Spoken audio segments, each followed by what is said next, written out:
உங்கள் இதயத்தை திறந்திடுங்கள். உலகின் மாந்தர்களே, உங்கள் இதயத்தை திறந்திடுங்கள். இறை வார்த்தையின் பொருள் காணுங்கள். இகம் வாழ்ந்திடும் முறை கேளுங்கள். இறை வார்த்தையின் பொருள் காணுங்கள். இகம் வாழ்ந்திடும் முறை கேளுங்கள். ஆவியிலும் என்று முன்னையிலும் வழிபட வாருங்கள். இந்த அவனியில் இறைவன் அரசினை காணும் ஆனந்தம் பாருங்கள். தந்தை மகன் தூய ஆவியாரின் பெயராலே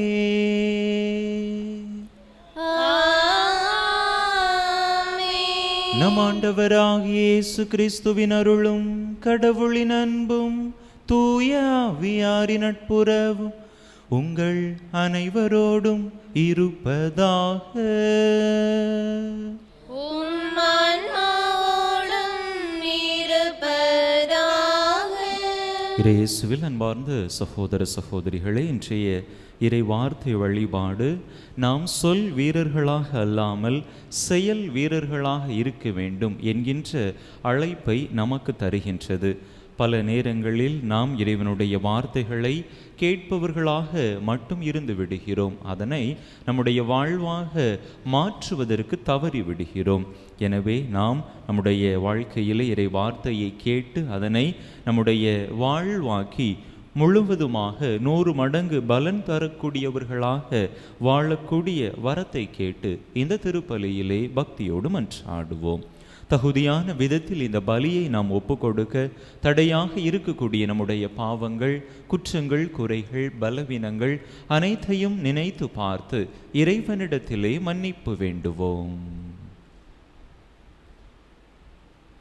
எல்லாம் வல்ல இறைவனிடமும் சகோதர சகோதரிகளே, உங்களிடமும் நான் பாவி என்பதை ஏற்றுக்கொள்கிறேன். ஏனெனில் என் சிந்தனையாலும் சொல்லாலும் செயலாலும் கடமைகள் தவறியதாலும் பாவங்கள் பல செய்தேன். என் பாவமே, என் பாவமே, என் பெரும் பாவமே. ஆகையால் எப்பொழுதும் கன்னியான புனித மரியாளையும் வானதுதர் புனிதர் அனைவரையும் சகோதர சகோதரிகளை உங்களையும் நம் தேவனாகிய ஆண்டவரிடம் எனக்காக வேண்டிக் கொள்ள மன்றாடுகிறேன். எல்லாம் வல்ல இறைவன் நம் மீது இரக்கம் வைத்து நம் பாவங்களை எல்லாம் மன்னித்து நம்மை நிலை வாழ்வுக்கு அழைத்து செல்வாராக. ஆமென்.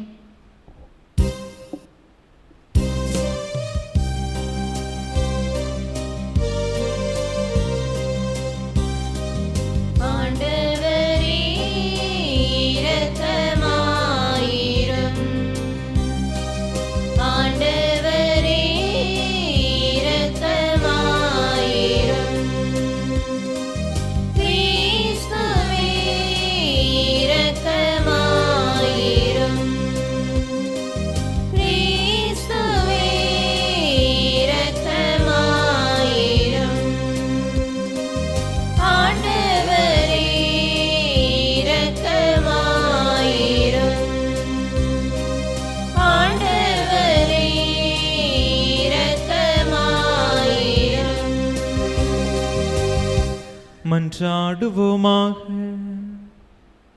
ஆண்டவரே, உம்மையே நம்பி உம்முடைய அன்பில் நிலைத்திருப்பவர்களை நீர் என்றும் கைவிடுவதில்லை. இவ்வாறு நாங்கள் உமது திருப்பெயரை எக்காலத்திலும் போற்றவும் உம்மை அன்பு செய்யவும் எங்களுக்கு அருள்வீராக. உமோடு தூய ஆவியாரின் ஒன்றிப்பில் ஒரே இறைவனாய் என்றென்றும் வாழ்ந்து ஆட்சி செய்கின்ற எங்கள் ஆண்டவரும் உம் திருமகனுமாகிய இயேசு கிறிஸ்து வழியாக உம்மை மன்றாடுகின்றோம்.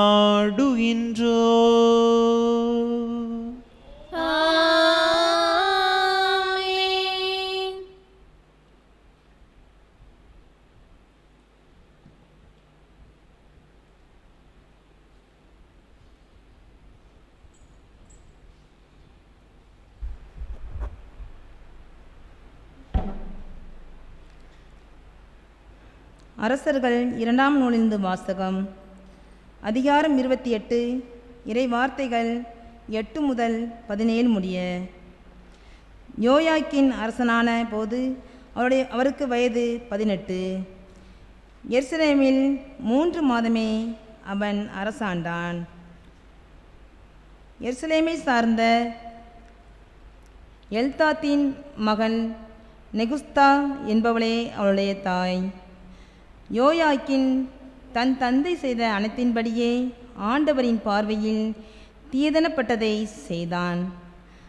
அக்காலத்தில் பாபிலோனிய மன்னன் நெபுத்கேசரின் படைவீரர் எருசலேமின் மீது படையெடுத்து வந்த நகரை முற்றுகையிட்டனர். அப்பொழுது பாபிலோனிய மன்னன் நெபுத்கேசரும் வந்து நகரை முற்றுகையிட்டிருந்த வீரர்களோடு சேர்ந்து கொண்டான். எனவே யூதாவின் அரசன் யோயாக்கினும் அவன் தாயும் அவன் அலுவலர்களும் தலைவர்களும் அதிகாரிகளும் பாபிலோன் மன்னனிடம் சரணடைந்தனர். அவனை பாபிலோன் மன்னன் தான் ஆட்சியேற்ற 8ஆம் ஆண்டில் சிறைப்படுத்தினான். பின் அவன் ஆண்டவரின் இல்லத்திலும் அரண்மனையிலும் இருந்த செல்வங்களை எல்லாம் எடுத்து சென்றான்.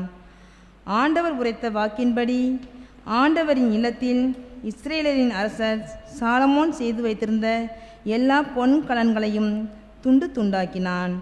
மேலும் அவன் எருசலேமில் முழுவதையும் தலைவர்கள் அனைவரையும் ஆற்றல் வாய்ந்த 16,000 படை வீரர்களையும் சிற்ப கலைஞர்களையும் கொல்லர்களையும் நாடு கடத்தினான். நாட்டில் ஏழை மக்களை தவிர எவரையும் விட்டு வைக்கவில்லை. மேலும் அவன் யோயாக்கினையும் அரசனின் தாயையும் மனைவியரையும் அவருடைய அதிகாரிகளையும் நாட்டின் தலைவர்களையும் எருசலேமிலிருந்து பாபிலோனுக்கு நாடு கடத்தினான். மேலும் வலிமை வாய்ந்த 7,000 பேர்களை கொண்ட முப்படைகளையும் போர் திறமையும் உடல் ஆற்றலும் கொண்ட 1000 தச்சர்களையும் கொத்தர்களையும் அவர் சிறைப்படுத்தி பாபிலோனுக்கு கொண்டு சென்றார். யோயானுக்கு பதிலாக அவருடைய சிறிய தந்தை மத்தியாவை அரசராக்கி அவனது பெயரை செதேக்கியா என்று மாற்றினான். ஆண்டவர் வழங்கும் அருள்வாக்கு. இறைவனுக்கு நன்றி. பதிலுரை பாடல்.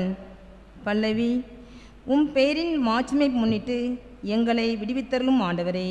உம் பெயரின் மாட்சியை முன்னிட்டு எங்களை விடுவியும் ஆண்டவரே. கடவுளே, வேற்று நாட்டினர் உமது உரிமை சொத்திலும் புகுந்துள்ளனர். உமது திருக்கோயிலை தீட்டுப்படுத்தினர். எருசலேமை பாலடை செய்தனர். உமது ஊழியரின் சடலங்களை வானத்து பறவைகளுக்கு உணவாகவும் உம் பற்றுமிகு அடியார்களின் உடல்களை காட்டு விலங்குகளுக்கு உணவாகவும் அவர்கள் அளித்துள்ளார்கள். பல்லவி. உம் பெயரின் மாட்சியை முன்னிட்டு எங்களை விடுவியும் ஆண்டவரே. அவர்களின் இரத்தத்தை தண்ணீரென எருசலேமில் சுற்றிலும் அள்ளி இரையாக்கினீர். அவர்கள் அடக்கம் செய்ய எவரும் இல்லை. எங்களை அடுத்து வாழ்வோரின் பழிச்சொல்லுக்கு இல்லாக்கணும். எங்களை சூழ்ந்துள்ளோரின் நகைப்புக்கும் ஏளனத்திற்கும் ஆளாகிவிட்டோம். ஆண்டவரே, இன்னும் எவ்வளவு காலம் நீர் சினம் கொண்டிருப்பீர்? என்றுண்டுமா உமது வெஞ்சினம் நெருப்பாக எரியுமோ? பல்லவி. உம் பெயரின் மாட்சியை முன்னிட்டு எங்களை விடுவியும் ஆண்டவரே. எம் மூதாதையரின் குற்றங்களை எம் மீது சுமத்தாதேயும். உம் இரக்கம் எமக்கு விரைவில் கிடைப்பதாக. நாங்கள் மிகவும் தாழ்த்தப்பட்டிருக்கின்றோம். எங்கள் மீட்பராகிய கடவுளே, உமது பெயரின் மாட்சிமை முன்னிட்டு எங்களுக்கு உதவி செய்தருளும்.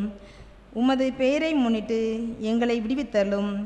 எங்கள் பாவங்களை மன்னித்தருளும். பல்லவி. உம் பெயரின் மாட்சியை முன்னிட்டு எங்களை விடுவியும் ஆண்டவரே.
என் தந்தையும் அவர் மீது அன்பு கொள்வார்.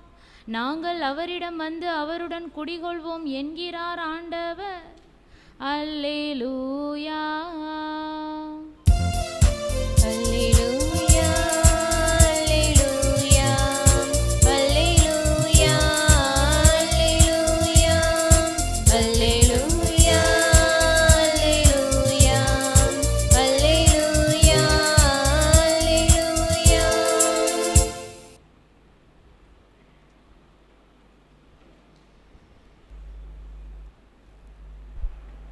ஆண்டவர் உங்களோடு இருப்பாராக. உம் ஆன்மாவோடும் இருப்பாராக. மத்தேயு எழுதிய தூய நற்செய்தியிலிருந்து வாசகம். ஆண்டவரே, மாட்சி உமக்கே. அதிகாரம் 7, இறைவசனங்கள் 21 முதல் 29 முடிய. மத்தேயு நற்செய்தி அதிகாரம் 7, இறைவசனங்கள் 21 முதல் 29 முடிய. அக்காலத்தில் இயேசு தம் சீடரை நோக்கி கூறியது: என்னை நோக்கி ஆண்டவரே ஆண்டவரே எனச் சொல்பவரெல்லாம் விண்ணரசுக்குள் செல்வதில்லை, மாறாக விண்ணுலகிலுள்ள என் தந்தையின் திருவுள்ளத்தின்படி செயல்படுபவரே செல்வர். அந்நாளில் பலர் என்னை நோக்கி, ஆண்டவரே ஆண்டவரே, உம் பெயரால் நாங்கள் இறைவாக்கு உரைக்கவில்லையா? உம் பெயரால் பேய்களை ஓட்டவில்லையா? உம் பெயரால் வல்ல செயல்கள் பல செய்யவில்லையா என்பர். அதற்கு நான் அவர்களிடம், உங்களை எனக்கு தெரியவே தெரியாது. நெறிகேடாக செயல்படுவோரே, என்னை விட்டு அகன்று போங்கள் என வெளிப்படையாக அறிவிப்பேன். ஆகவே நான் சொல்லும் இவ்வார்த்தைகளை கேட்டு இவற்றின்படி செயல்படுகிற எவரும் பாறை மீது தம் வீட்டை கட்டிய அறிவாளிக்கு ஒப்பாவார். மழை பெய்தது, ஆறு பெருக்கெடுத்து ஓடியது, பெருங்காற்று வீசியது, அவை அவ்வீட்டின் மேல் மோதியும் அது விழவில்லை, ஏனெனில் பாறையின் மீது அதன் அடித்தளம் இடப்பட்டிருந்தது. நான் சொல்லும் இந்த வார்த்தைகளை கேட்டு இவற்றின்படி செயல்படாத எவரும் மணல் மீது தம் வீட்டை கட்டிய அறிவெளிக்கு ஒப்பாவார். மழை பெய்தது, ஆறு பெருக்கெடுத்து ஓடியது, பெருங்காற்று வீசியது, அவை அவ்வீட்டை தாக்க அது விழுந்தது. இவ்வாறு பேரழிவு நேர்ந்தது. இயேசு இவ்வாறு உரையாற்றி முடித்தபோது அவரது போதனையை கேட்ட மக்கள் கூட்டத்தினர் வியப்பில் ஆழ்ந்தனர். ஏனெனில் அவர்கள் தம் மறைநூல் அறிஞரைப் போலன்றி அதிகாரத்தோடு அவர்களுக்கு அவர் கற்பித்தார். ஆண்டவரின் அருள் வாக்கு. கிறிஸ்துவே உமக்கு புகழ்.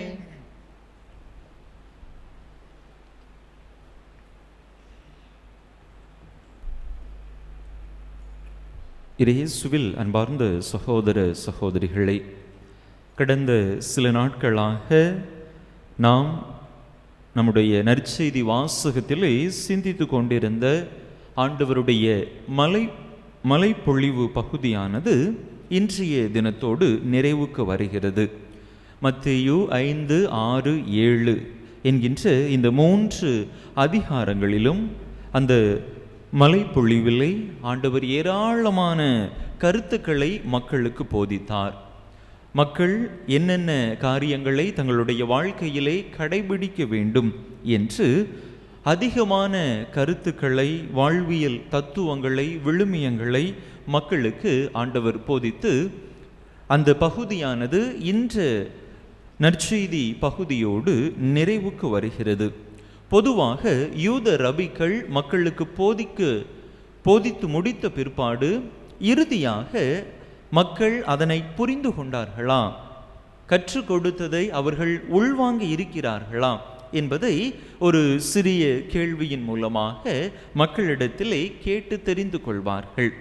அந்த வகையில் இயேசு இந்த மலைப்பொழிவிலே பல கருத்துக்களை மக்களிடம் கொடுத்துவிட்டு அவற்றை மக்கள் உள்வாங்கி இருக்கிறார்களா என்பதை கேட்கக்கூடிய விதத்தில்தான் அவர் இந்த 2 உதாரணங்களை கூறுகிறார். அதாவது பாறை மீது கட்டிய வீடு, மணல் மீது கட்டிய வீடு.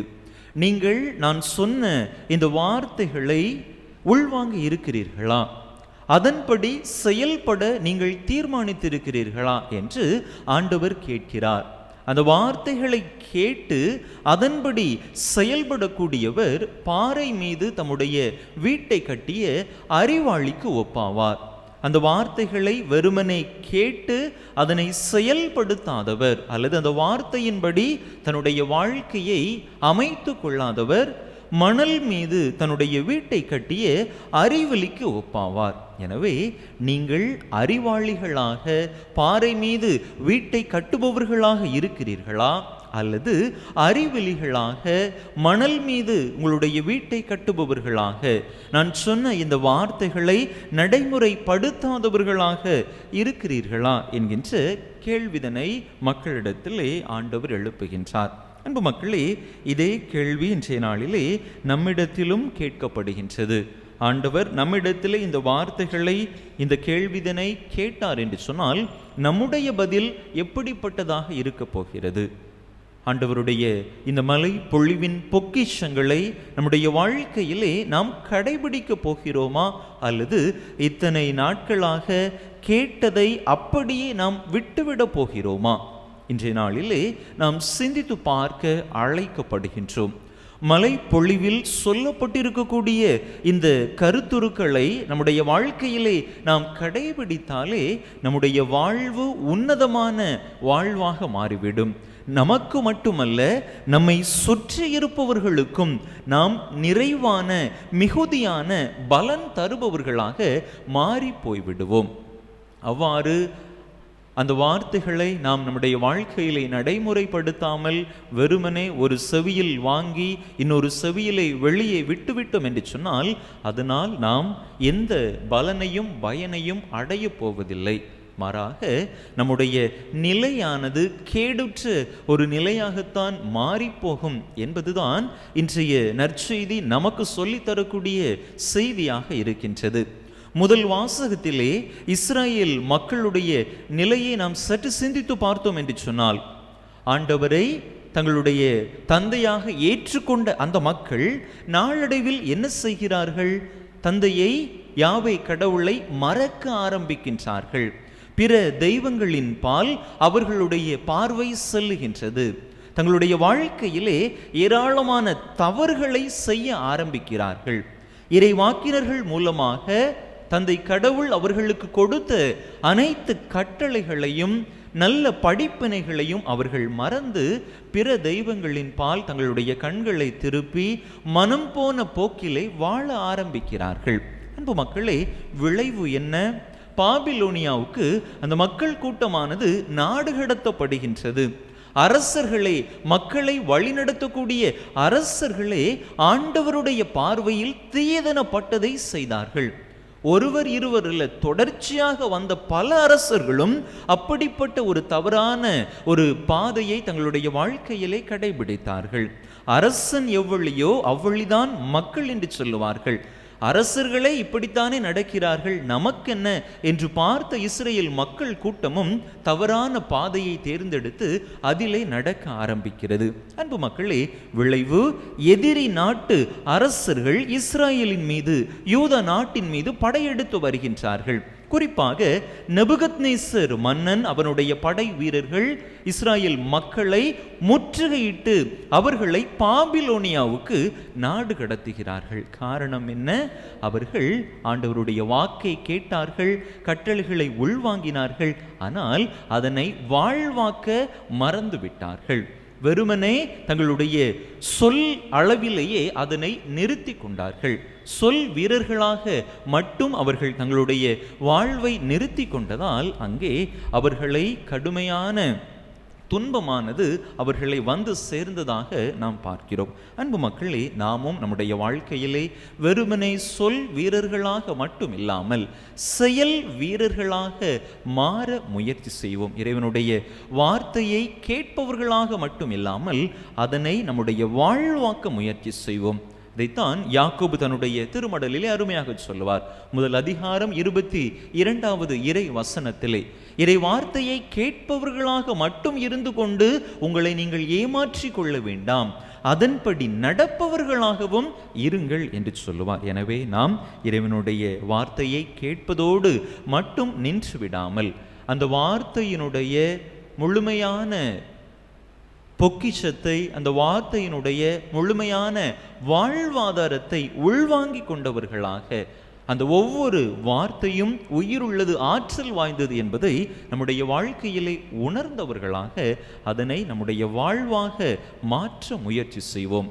அப்பொழுது நம்முடைய வாழ்வு பாறை மீது கட்டப்பட்ட ஒரு அறிவாளித்தனமான வாழ்வாக இருக்கும். அப்படிப்பட்ட நல்லதொரு வாழ்வை தெரிந்து கொள்ள தேவையான இறையருள் வேண்டி தொடர்ந்து இந்த திருப்பலியிலே இணைந்து மன்றாடுவோம். ஆமென்.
சகோதர சகோதரிகளே, என்னுடையதும் உங்களுடையதுமான இப்பலி எல்லாம் வல்ல தந்தையாக இறைவனுக்கு ஏற்றதாகும்படி மன்றாடுங்கள். ஆண்டவர் தமது திருப்பெயரின் புகழ்ச்சிக்காகவும் ஆட்சிக்காகவும் நமது நன்மைக்காகவும் புனித திரு அவை அனைத்து நலன்களுக்காகவும் உமது கையிலிருந்து இப்பலியை ஏற்றுக்கொள்வாராக.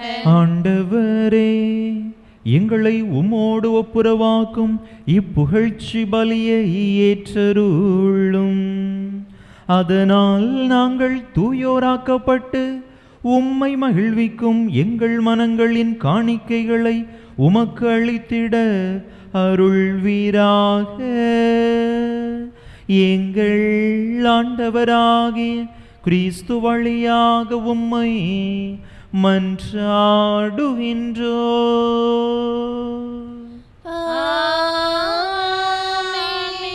ஆண்டவர் உங்களோடு இருப்பாராக.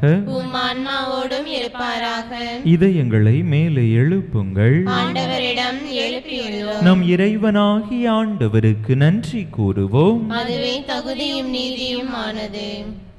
ஆண்டவரே, தூயவரான தந்தையே, என்றும் உள்ள எல்லாம் வல்ல இறைவா, இந்நாளும் எவ்விடத்திலும் நாங்கள் உமக்கு நன்றி செலுத்துவது மெய்யாகவே தகுதியும் நீதியுமாகும். எங்கள் கடமையும் மீட்புக்குரிய செயலுமாகும்.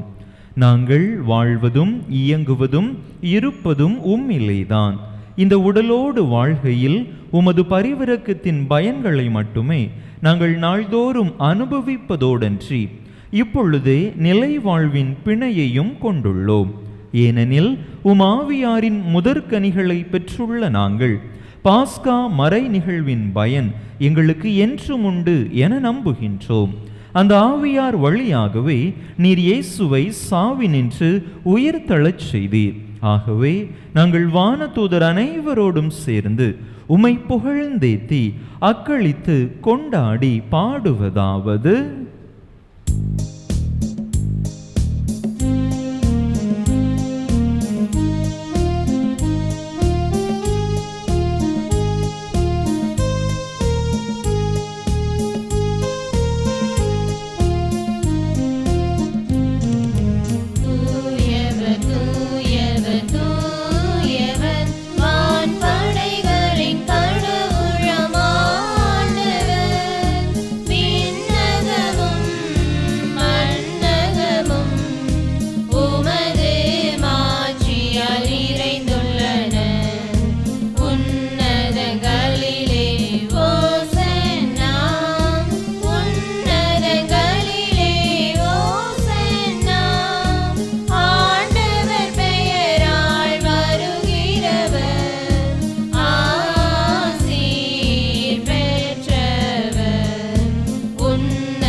ஆண்டவரே, நேர்மையாகவே தூயவர், தூய்மை அனைத்துக்கும் ஊற்று. ஆகவே உம்முடைய ஆவியை பொழிந்து இக்காணிக்கைகளை தூய்மைப்படுத்த உம்மை வேண்டுகின்றோம். இவ்வாறு எங்கள் ஆண்டவர் இயேசு கிறிஸ்துவின் உடலும் இரத்தமுமாக எங்களுக்கு இவை மாறுவனவாக. அவர் பாடுபட உளம் கனிந்து தம்மை கையளித்த போது அப்பத்தை எடுத்து நன்றி செலுத்தி அதை பிட்டு தம் சீடர்களுக்கு அளித்து அவர் கூறியதாவது: அனைவரும் இதிலிருந்து பெற்று உண்ணுங்கள், ஏனெனில் இது உங்களுக்காக கையளிக்கப்படும் என் உடல்.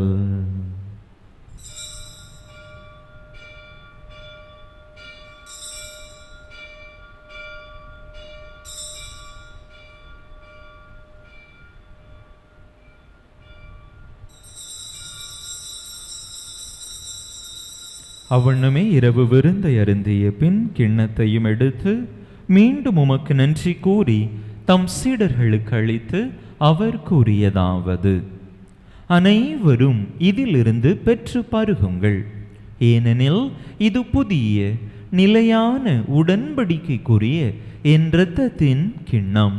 இது பாவ மன்னிப்புக்கென்று உங்களுக்காகவும் பலருக்காகவும் சிந்தப்படும்.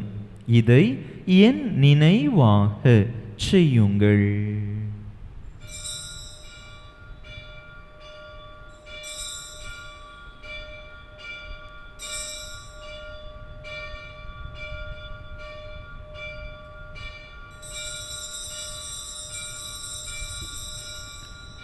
நம்பிக்கையின் மறைபொருள்.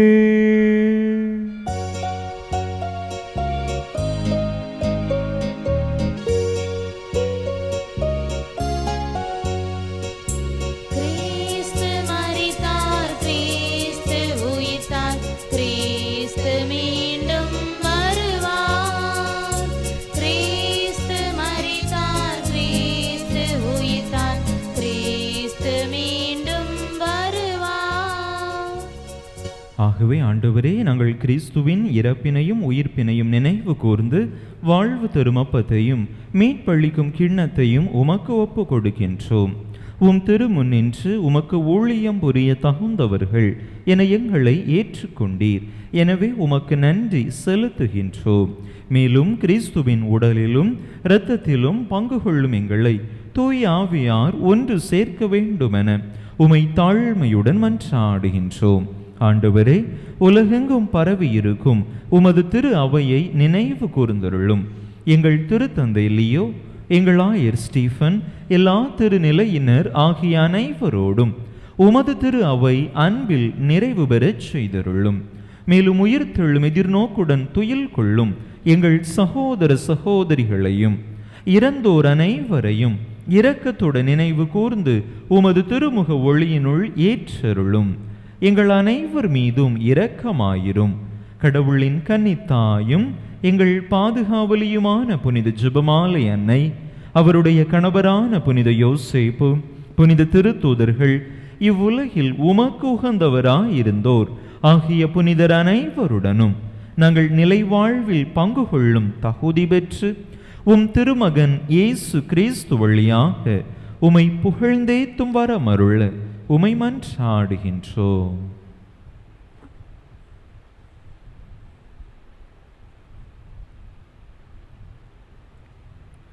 இவர் வழியாக இவரோடு இவரில் எல்லாம் வல்ல இறைவனாகிய தந்தையே, தூய ஆவியாரின் ஒன்றிப்பில் எல்லா புகழும் மாட்சியும் என்றென்றும் உமக்கு உரியதே.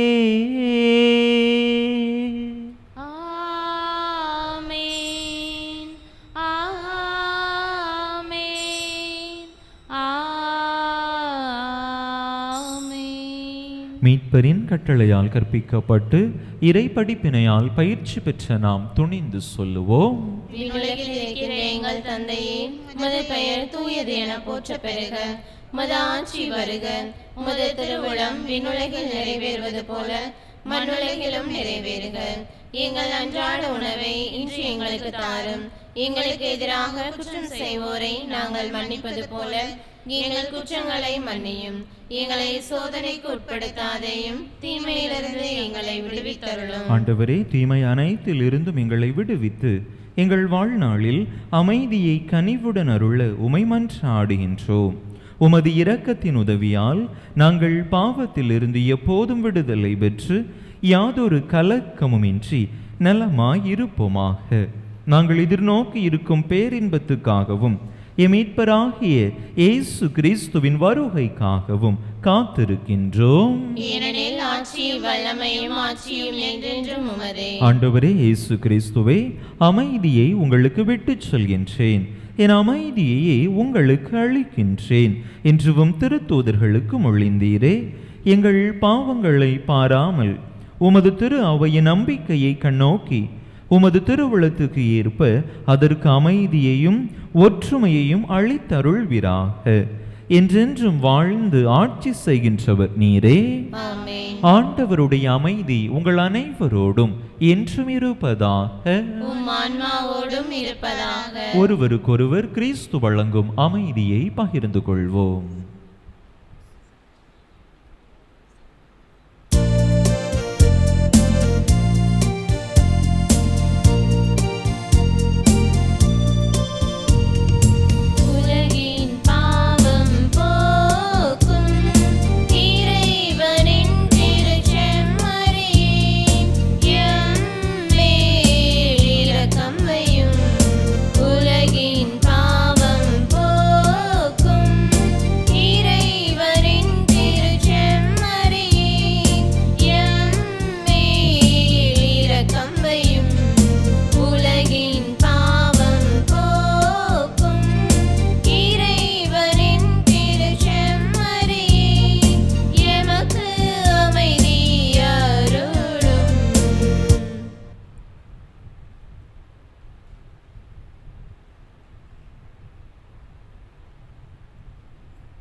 இதோ இறைவனின் செமரி, இதோ உலகின் பாவங்களை போக்குகின்றவர்.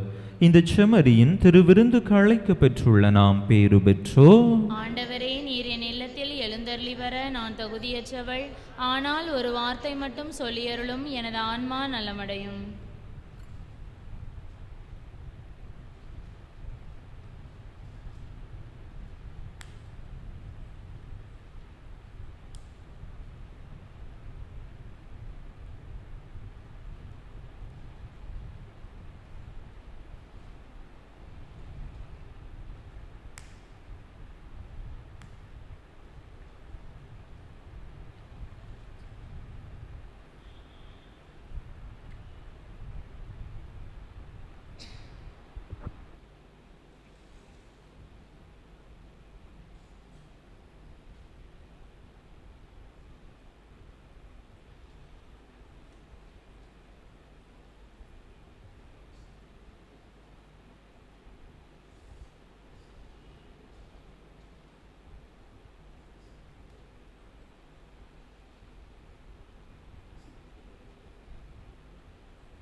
மன்றாடுவோமாக. ஆண்டவரே, உம் திருமகனின் உயர்மதிப்புள்ள உடலாலும் இரத்தத்தாலும் ஊட்டம் பெற்று புதுப்பிக்கப்பட்ட நாங்கள் உமது கனிவை கெஞ்சி கேட்கின்றோம். இறை பற்றுடன் நாங்கள் அடிக்கடி நிறைவேற்றும் இப்பலியின் பயனாக எங்கள் மீட்பை உறுதியாய் கண்டடைய செய்வீராக. எங்கள் ஆண்டவராகிய கிறிஸ்து வழியாக உம்மை மன்றாடுகின்றோம்.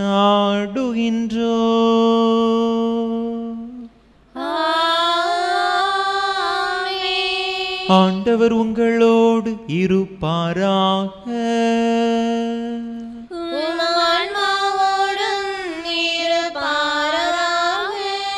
எல்லாம் வல்ல இறைவன் தந்தை மகன் தூயாவியார் உங்களுக்கு ஆசி வழங்குவாராக.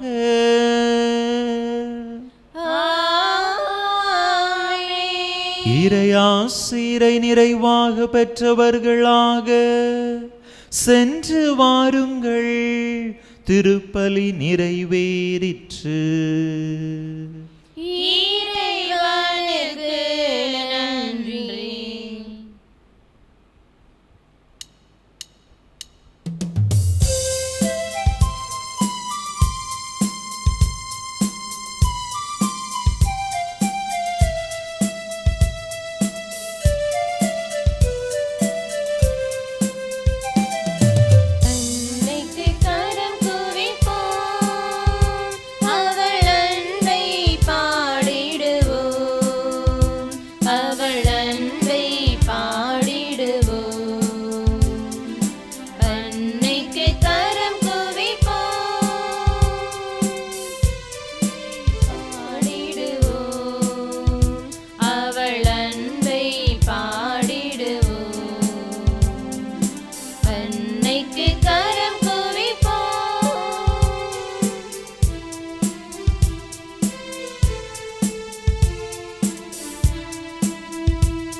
திருப்பலியை நிறைவேற்றிய தந்தையவர்களின் ஆன்ம நலனுக்காகவும் உடல் உள்ள நலனுக்காகவும் அருள் சகோதரிகளின் உடல் உள்ள நலனுக்காகவும் அவர்களது பணி சிறக்கவும் திருப்பலியில் பங்கேற்ற அனைவரின் குடும்ப நலனுக்காகவும் பிள்ளைகளின் நற்படிப்பிற்காகவும் வேண்டிக் கொள்வோம்.